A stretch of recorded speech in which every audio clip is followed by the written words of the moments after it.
Saudara-saudara yang saya kasih dalam Tuhan Yesus Kristus, kisah Yunus ini menjadi salah satu kisah yang sangat favorit ya bagi orang percaya, khususnya juga bagi anak-anak. Saya senang, suka ya dengan kisah Yunus ini, saudara-saudara ya. Kenapa? Karena Yunus ini adalah seorang nabi, namanya Yunus adalah kalau bahasa Inggris itu dove, merpati. Nah, sifat karakter merpati itu adalah sifat yang jujur, tulus ya. Yesus pernah berkata, ya, cerdiklah seperti ular, wise as a serpent, dan tuluslah seperti merpati. Jadi Yunus ini seorang nabi yang sangat jujur. Dalam arti dia ingin menceritakan apa yang terjadi dalam hidupnya sendiri. Apa yang dia lakukan, apa yang dia alami ya selama pelarian sampai dia berada perut bumi, di perut ikan, kemudian dia dimuntahkan lagi dan dia harus pergi ke Niniwe untuk memberitakan penghukuman Allah ke atas bangsa Niniwe. Nah, maka itu saya mengatakan Yunus betul dia seorang yang jujur tulus mengungkapkan kehidupannya. Nah, tentu ini banyak pelajaran bagi kita ya, saudara ya. Maka itu topik kita ini kehidupan Nabi Yunus, ya, the life of Jonah, gitu ya. Saya percaya setiap orang Kristen pasti sudah pernah dengar dan membaca kisah ini, ya. Nah, tapi problemnya begini, saudara-saudara ya, bahwa Yunus ini kan melarikan diri, ya, tidak mau taat kepada perintah Tuhan untuk pergi menyampaikan hukuman kepada bangsa Niniwe, kan begitu. Dia melarikan diri, akhirnya dia naik kapal, ya seperti diceritakan, kemudian Tuhan mengirim badai ke kapal itu, taunya bahwa Yunus lah yang menjadi penyebab masalah itu ya, dan ditelan ikan kemudian dimuntahkan kembali. Nah, yang menjadi problematik ya, apa namanya, kontroversial ya mengenai Yunus ditelan ikan. Nah, banyak orang Kristen ya, termasuk saya juga dulu Kristen, dulu saya percaya Yunus ini di dalam perut ikan itu tidak mati. Ya. Dan mungkin masih sampai hari ini ya banyak orang Kristen juga mengatakan Yunus tidak mati katanya. Nah, tetapi sebenarnya apa yang terjadi dengan Yunus ini? Kalau kita lihat dengan jelas ya di dalam Alkitab ya, apa yang dikatakan oleh Tuhan Yesus sendiri di Matius pasal yang ke-12 itu 40, bahwa seperti Yunus kan di dalam perut ikan 3 hari 3 malam, demikian juga anak manusia. Nah, kata anak manusia itu Yesus Kristus adalah anak manusia. He's a perfect human, the Son of God itu. Nah, akan berada juga bukan di perut ikan, tetapi di dalam perut bumi. Kalau terjemahan TB, the hearts of the earth ya. Kalau bahasa terjemahan King James ya, in the heart of the earth. Nah, kalau yang TB itu di istilahnya rahim. Nah, ada yang terjemahan juga perut ikan. 3 hari 3 malam.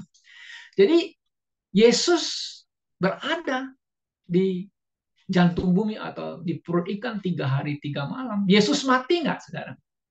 Yesus mati, saudara. Yunus mati, saudara, kan?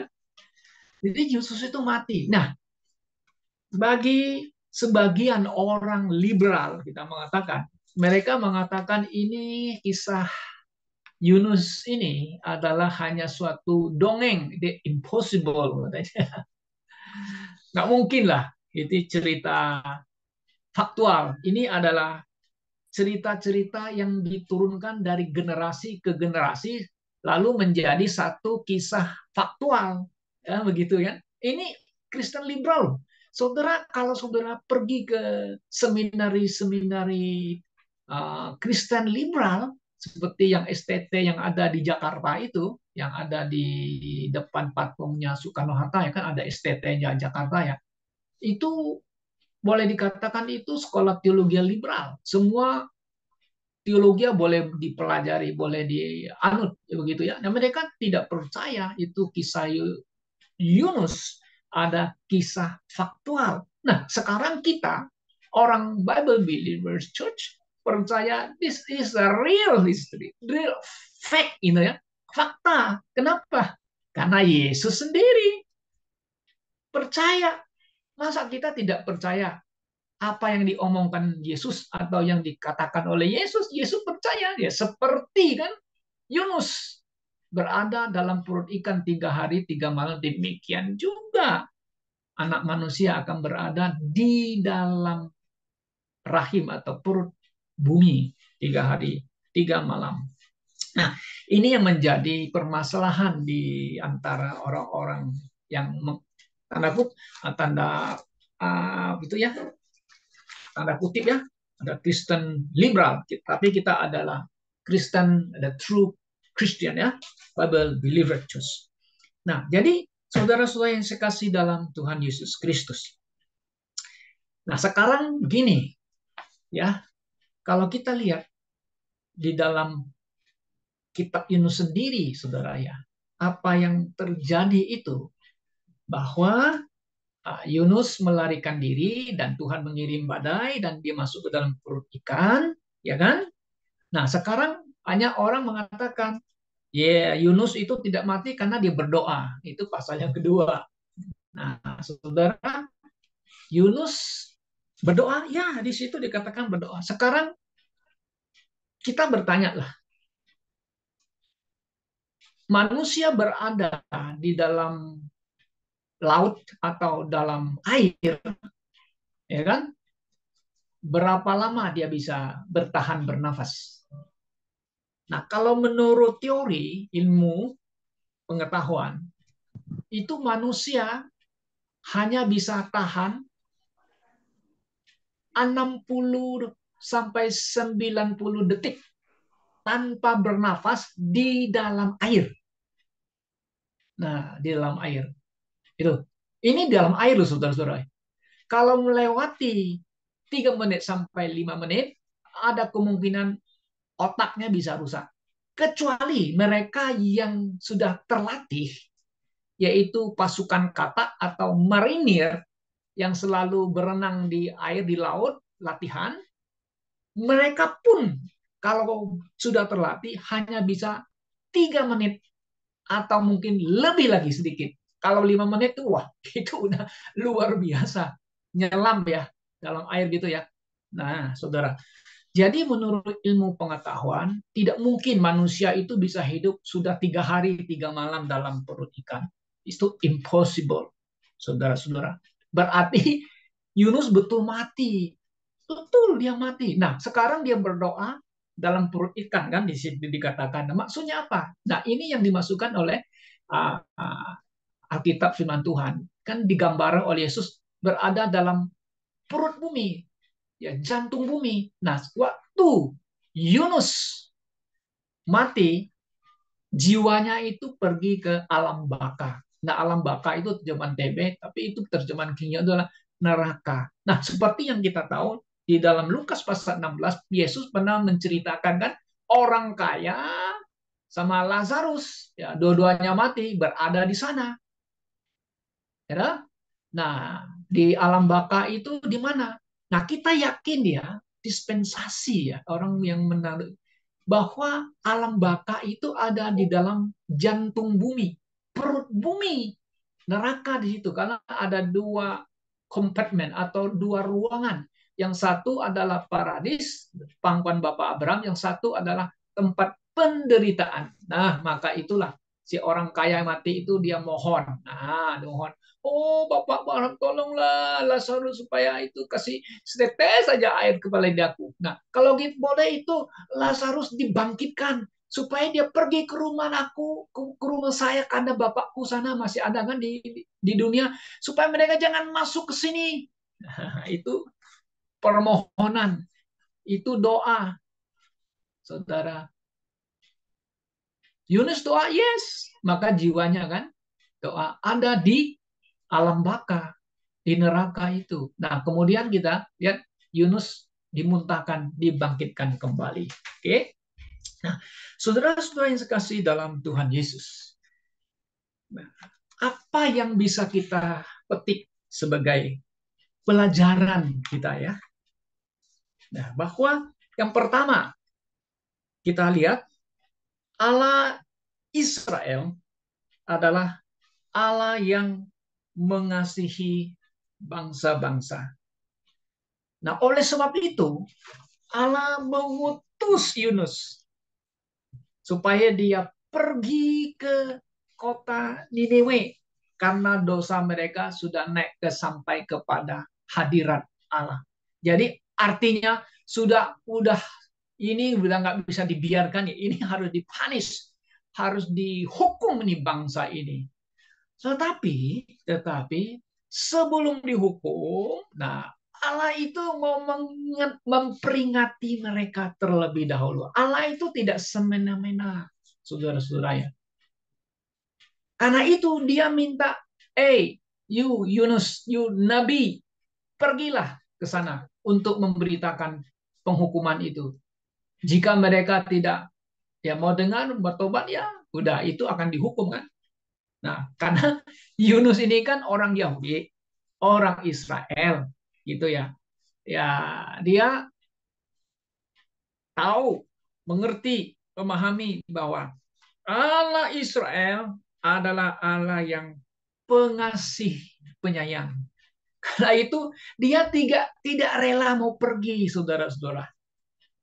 Karena itulah dia melarikan diri. Dia pikir udah kalau aku melarikan diri, Tuhan menghukum saya mati, masuk apa? Udah, aku matilah, gitu kan begitu. Nah, tetapi Tuhan mau pakai Yunus ini. Maka itu Tuhan mengirim badai kepada kapal yang dia tumpang itu kan. Nah, saudara lihat Yunus itu adalah penyebab daripada badai. Nah, ini satu pelajaran yang indah juga bagi kita ya. Supaya kita jangan menjadi batu sandungan atau istilahnya penyebab atau orang yang tidak membawa berkat bagi orang lain. Kan begitu.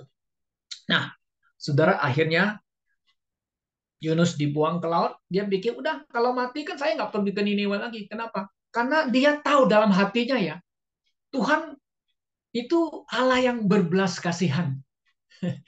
Dia hanya Yunus peduli dengan dirinya dan bangsanya sendiri. Ya orang lain matilah, bangsa lain mati. Kenapa? Karena Niniwe itu adalah bangsa Assyria yang pernah menakluk, ya saudara, penakluk kerajaan Israel dan pernah menjajah atau menghancurkan kerajaan yang ada di Israel, gitu loh. Itu Assyria, kerajaan Assyria. Jadi itu sebenarnya bagi Yunus itu musuh Israel. Tapi di balik itu sudah kita lihat bahwa Allah Israel, Allah kita adalah Allah yang pengasih dan penyayang. Nah, apa yang terjadi, saudara? Setelah Yunus ditelan dan kemudian dia dibangkitkan muntah kembali dan dia pergi ke sana untuk memberitakan hukuman Allah yang akan jatuh ke bangsa Niniwe. Setelah itu, setelah mereka mendengar, rakyatnya mendengar, sampai rajanya mendengar, hukuman Allah itu nyata bagi mereka. Mereka tahu Allahnya Israel itu pasti akan menghukum setiap orang yang buat jahat. Oh, orang Niniwe juga tahu, gitu loh, saudara. Nah, mereka mulai merendahkan diri. Mereka berkabung. Mereka tidak makan. Sampai binatang pun mereka tidak boleh makan katanya. Berkabung dari raja sampai ke rakyatnya. Nah, setelah Allah apa yang di surga melihat apa yang terjadi dengan bangsa Niniwe, mereka dalam artinya bertobat, kan begitu. Bertobat kepada Tuhan, tidak mau buat jahat kayak gitu kan. Akhirnya Tuhan tidak jadi menghukum bangsa Niniwe, kan begitu. Wah, saudara-saudara, ini adalah suatu hal yang sangat indah bagi kita, bahwa Allah itu peduli, Allah itu tetap mengasihi bangsa-bangsa lain. Ya, nah saudara, Yunus sebenarnya adalah satu lukisan perspektif nanti ya di dalam tribulasi, bahwa orang Yahudi, orang Israel satu hari nanti akan dipakai Allah untuk memberitakan Injil kerajaan. Nah, sekarang kita kan memberitakan Injil Yesus Kristus ya, bukan Injil kerajaan. Ini banyak orang salah paham ini. Yang sekarang ini kita memberitakan Injil Kristus yang menyelamatkan. Nanti di tribulasi, nah orang Yahudi akan dipakai oleh Allah untuk memberitakan Injil kerajaan. Nah, ini adalah satu bayangan yang akan datang nanti. Maka itu Yunus pergi memberitakan hukuman kepada bangsa lain. Sebenarnya jarang terjadi loh, saudara. Pernah nggak ada itu nabi-nabi Tuhan diutus untuk memberitakan hukuman kepada bangsa lain? Tentu yang kita lihat itu waktu Musa ya, Musa mengutus Musa diutus oleh Allah untuk membebaskan ya atau Israel di Firaun kan begitu. Nah, nggak ada nabi-nabi yang lain diutus ke tempat bangsa lain. Hanya Yunus yang diceritakan ini, saudara. Nah, ini adalah satu cerita yang akan datang nanti. Satu hari orang Yahudi akan memberitakan Injil kerajaan, kan gitu. Nah, kemudian, saudara, kalau kita perhatikan bahwa Allah telah menyatakan kasih-Nya ya kepada manusia ya melalui Yesus Kristus. Karena Yesus yang datang mati untuk manusia. Nah, bukti Allah mengasihi manusia, Yesuslah yang datang mati di atas kayu salib, menanggung dosa manusia. Nah, kemudian saudara-saudara, kita lihat yang kedua yang perlu kita perhatikan, ya. Ketika Yunus ditelan ikan besar, ya, ikan besar ini kalau kita perhatikan ya saudara-saudara ya, sebenarnya ikan besar yang masih ada sampai hari ini itu adalah ikan paus. Ya, saya percaya ini adalah ikan paus ya, whale ya. Kalau King James pakai itu, itu ikan paus besar itu, ya bisa telan manusia. Oh ya bisa, ya. Nah, jadi Yunus ditelan ikan, berada dalam perut ikan selama 3 hari 3 malam. Ini sangat jelas ya, apa yang Yesus katakan adalah satu gambaran kematian, penguburan, dan kebangkitan Kristus. Nah, jadi Yunus mati, yes. Kemudian dia muntah, dimuntah oleh ikan besar. Jadi dia dihidupkan kembali. Nah, itu kan pekerjaan yang Allah yang besar ya, mujizat besar ya. Betul nggak? Orang yang sudah mati 3 hari 3 malam dibangkitkan. Nah, saudara, Yesus membangkitkan Lazarus sudah berapa hari ya? Kalau tidak salah 4 hari atau lebih ya, 4 hari 4 malam ya, sudah busuk ya. Tapi Yesus bisa membangkitkan Lazarus, luar biasa ya, dari kematian. Wah, ini adalah kuasa Tuhan. Allah yang maha berdaulat, Allah yang maha berkuasa membangkitkan Yunus. Itu kita percaya gitu loh. Tapi banyak orang Kristen nggak percaya itu ya, Yunus mati gitu ya.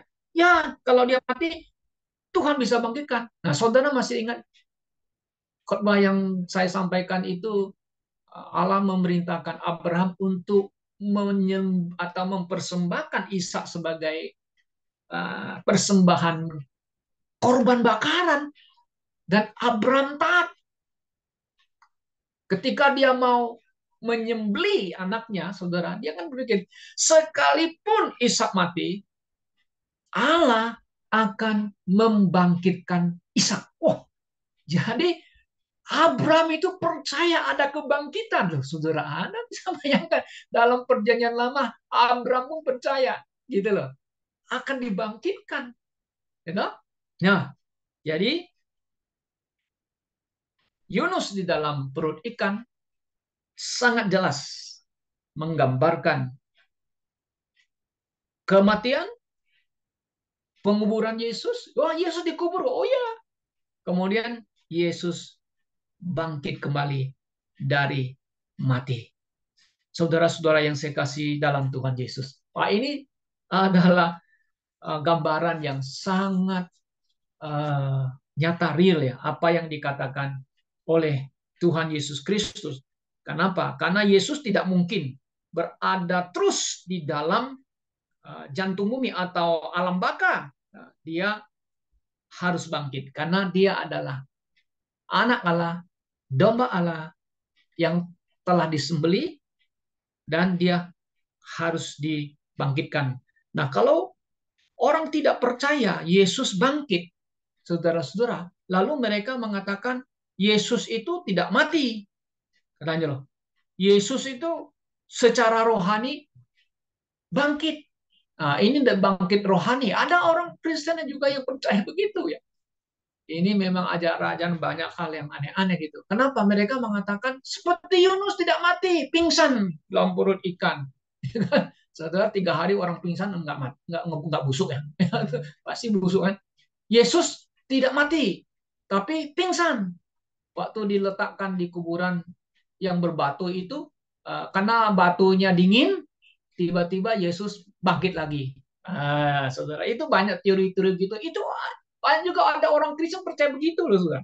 Nah, Yesus betul bangkit, saudara. Nah, kalau kita lihat di dalam Kisah Para Rasul 2 ayat 31, nah ini khotbahnya Petrus berkata kepada orang Yahudi yang tidak percaya itu ya. Coba kita lihat. Saudara lihat di Kisah Para Rasul pasal 2 ayat 31. Oke. Nah, 31. Karena itu ia telah melihat ke depan dan telah berbicara tentang kebangkitan Mesias. Wow, ketika ia mengatakan bahwa ia tidak ditinggalkan di dalam dunia orang mati, hell. Nah, itu alam baka. Dan bahwa dagingnya tidak mengalami kebinasan. Yesus inilah yang dibangkitkan Allah. Dan tentang hal ini, kami semua adalah saksi. Ini Petrus ini khotbah nih, dia mengatakan kepada orang Israel yang tidak percaya itu, kamu yang salibkan Mesias itu, ya, adalah sumber hidup yang kamu salib. Dia telah mati, ya, betul-betul mati, saudara ya, putus nyawa. Kan Yesus kan di atas kayu salib kan sampai dia putus nyawa menyerahkan, aku menyerahkan nyawaku kepada Bapa. Ya, putus nyawa. Putus nyawa artinya betul mati, saudara ya. Mati, Yesus mati ya. Kemudian Yesus berada di perut bumi selama 3 hari, 3 malam, kan begitu ya. Nah, banyak orang nggak percaya. Yesus mati kemana? Ya itu, ke tempatnya itu di mana Abraham berada, dan juga orang kaya yang ada di dalam penderitaan, neraka. Untuk apa dia pergi ke sana? Ya banyak interpretasi ya. Yesus preach, kalau seperti yang ada mengatakan dia preach. Preach itu adalah menyampaikan berita tentu kepada orang-orang saints, Old Testament saint ya, bahwa mereka yang telah percaya dan mempraktekkan korban penyembelihan. Nah, ini sayalah domba itu, menggambarkan korban domba yang dipel itu, dan dosamu diampuni bukan oleh darah binatang tapi oleh darah Kristus. Ya, mereka yang tidak percaya ya mereka akan, yang lain itu tidak dibawa ke surga. Jadi dia bawa the all saints of Old Testament untuk dibawa dari paradis di dalam perut bumi dibawa ke surga. Ini banyak orang Kristen juga nggak percaya itu. Saya sangat percaya. Dari dulu saya belajar firman Tuhan, saya percaya itu. Ya, percaya bahwa alam baka itu ada di dalam perut bumi atau pusat bumi, saudara-saudara ya. Nah, yang tidak percaya dari zamannya Kain sampai nanti setelah 1000 tahun. Nah, kemudian baru mereka tuh nanti akan dibangkitkan untuk dihakimi di uh, pengadilan tatah putih. Nah, saudara-saudara yang kasih dalam Tuhan Yesus Kristus, ya, kita juga bisa banyak belajar ya tentang kehidupan Yunus ini, saudara. Yang pertama, sebagai orang Kristen, nah ini pelajaran spiritual lessons. Mari kita, saya hamba Tuhan, harus belajar dari Yunus. Ya, kita harus senantiasa taat akan firman Tuhan, taat kepada kebenaran Tuhan. Nah ini, you tidak taat ya kita rugi sendiri. Kita tidak taat ya kita tidak akan mendapat berkat Tuhan. Jangan sampai kita tidak taat, kita menjadi orang yang menyebabkan orang menderita. Yunus menyebabkan orang menderita loh. Kan mereka tanya, lu siapa? Kamu orang mana ini? Nah, dia ceritakan identitasnya, saudara. Orang semuanya kapal itu takut lah. Kenapa? Takut kepada apa? Tuhan Allah pencipta langit dan bumi yang dia punya semua itu. Oh, kamu orangnya ya? Iya. Saya yang menjadi penyebabnya. Lalu kami harus apain kamu? Udah buangnya aku ke laut. Oh, mereka lebih takut lagi. Oh, mana kamu? Kami mau bunuh kamu. Buang ke laut kan kamu mati nanti. Oh, takut mereka. Tapi apa yang terjadi? Yesus bilang, buang saya. Angin ini pasti reda katanya. Mereka udah mau buang dan mereka apa saudara? Ya, saudara perhatikan di pasal 1 itu kan. Ya mereka mohon minta ampun sama Tuhan dulu. Ini jangan-jangan ini darah orang ini jangan timpakan kepada kami. Kami jangan salah membunuh orang begitu, mencelakan orang. Ya, saudara bisa lihat itu ayatnya, ya kan? Nah, mereka berseru kepada Tuhan. Jadi mereka tahu itu, oh itu Tuhan kamu ya Elohim atau Yehova. Yehova. Katanya, ya Tuhan, jangan kiranya engkau biarkan kami binasa karena nyawa orang ini, dan janganlah engkau tanggungkan kepada kami darah. Perhatikan ada kata darah. Orang yang tidak bersalah. Ya kan? Sebab engkau, Tuhan, telah berbuat seperti yang kau kehendaki. Nah, apa yang terjadi? Lalu mereka mengangkat Yunus dan buang. Sebelum buang pun mereka harus minta mohon kepada Tuhan belas kasihan ya, saudara. Jangan salah membunuh orang loh. Bayangkan, setelah dibuang atau dilempar ke laut, akhirnya apa? Anginnya reda. Oh, lebih takut lagi mereka. Lalu mereka mempersembahkan itu apa? Korban, saudara. Wah, ada juga mereka bawa binatang ya dalam dalam kapal. Oh, kemungkinan ada. Ya maka di situ Alkitab mengatakan mereka mengadakan apa? Over a sacrifice ya, mempersembahkan korban sembelihan bagi Tuhan serta mengikatkan nazar ya, dan sebagainya. Jadi saudara yang saya kasih dalam Tuhan Yesus, kita sebagai orang Kristen ya justru kita harus menjadi berkat bagi orang lain ya dalam kehidupan kita. Ya kita harus tunjukkan kesaksian hidup kita. Jangan sampai kita yang menjadi penyebab masalah bagi orang lain, tapi kita harus menjadi orang yang memberkati, istilahnya ya, memberkati, atau yang kita harus menjadi berkat lah bagi orang lain. Nah, kemudian saudara, apa yang terjadi? Kita lihat bahwa Yunus yang tidak taat itu akhirnya dipulihkan. Nah, ini satu pelajaran rohani ya. Dipulihkan kembali. Oh, dia tahu dia nggak benar. Oh ya, akhirnya dia pergi ke Niniwe, gitu ya. Nah, sampai di sana pun dia masih komplain. Saudara lihat. Aduh, komplain, dia pergi ke atas gunung, dia mau lihat apa Tuhan itu kirim api dari surga menghancurkan Niniwe kok. Tapi Tuhan tidak. Kenapa? Karena mereka bertobat secara nasional. Nah, ini yang dicatat di dalam Alkitab, tobat nasional. Luar biasa ya.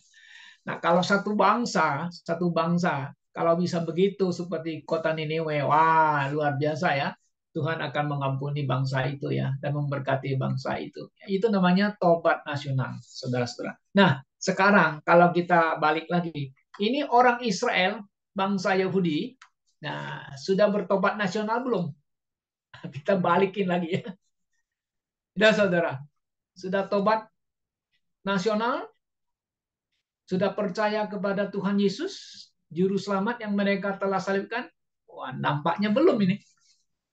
Betul, mereka umat pilihan. Yes, kita katakan. Itu janji Allah kepada Bapak Abraham. Akan memberikan tanah perjanjian kepada mereka. Yes, saudara. Maka itu Paulus dalam Roma pasal 10, doanya kepada bangsanya, supaya mereka diselamatkan.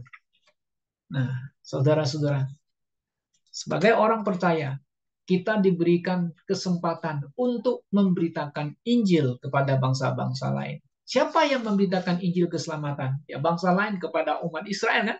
Nah, makanya sekarang banyak misi-misionaris ya yang dipanggil atau mereka yang tergerak untuk memberitakan Injil kepada orang-orang Yahudi di Israel apa di seluruh dunia. Ya, kita sebagai orang percaya, Tuhan pakai gerejanya untuk memberitakan Injil keselamatan. Ya, kita bisa menginjil di rumah, di mana aja kita, ya, untuk memberitakan Injil. Itu adalah tugas kita sebagai orang percaya, ya, untuk memberitakan Injil. Nah, satu hari nanti orang Yahudi lah yang akan dipakai Tuhan untuk memberitakan Injil kerajaan kepada bangsa-bangsa lain. Yunus dipulihkan kembali, saudara-saudara, sekalipun dia komplain sama Tuhan, ya. Ya, makanya dia bilang, aku sudah tahu Tuhan, Engkau Allah yang berbelas kasihan. Nah, dia agak sedikit kesel. Kenapa orang Niniwe tidak dihukum? Karena Niniwe itu bangsa yang musuhnya orang Yahudi. Allah mengajar kepada dia, you hanya peduli dengan pohon yang menutup kepalamu ya. Dia minta Tuhan, Tuhan aku mau mati aja, aku mau mati aja. You layak mati nggak? You layak mati kan? Saudara-saudara yang dikasihi dalam Tuhan. Itulah Allah yang maha pengasih. Mengasihi kepada bangsa. Juga mengasihi Yunus. Yunus itu mau minta mati. Ya, tapi Tuhan mengasihi Yunus. Ya, menyadarkan dia, bangsa lain aku juga kasih. You harusnya menjadi a messenger of God. To preach the word of God. Kan? Preach kabar baik kepada bangsa lain. Nah, itulah yang Tuhan ingin ajarkan kepada kita, saudara, bahwa sampai hari ini Tuhan masih memberikan kasih karunia yang besar kepada manusia, ya, melalui Yesus Kristus yang mati di atas kayu salib. Anda hanya percaya saja, trust Him, percaya saja kepadanya, kita diselamatkan. Wah, ini adalah satu yang sangat kabar yang baik, yang paling simple, saudara. Jika dunia ini masih bilang, terlalu simple itu, you bilang percaya Yesus, saya selamat, terlalu simple, masuk surga. Justru itu yang Tuhan kasih gratis, Anda tidak mau. Anda mau yang susah ya? Mau ke Gunung Himalaya ya, jalan kaki ya? Tuhan bilang, no, nggak perlu. You hanya serahkan jiwamu, artinya percaya kepada saya.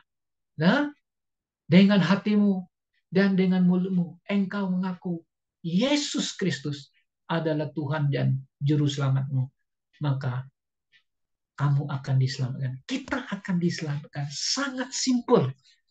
Simple sekali Injil Yesus Kristus. Tapi masih banyak orang sulit untuk mau percaya. Tapi kita harus terus untuk memberitakan Injil Yesus Kristus. Kiranya Tuhan menolong kita dan memberkati kita. Mari kita berdoa.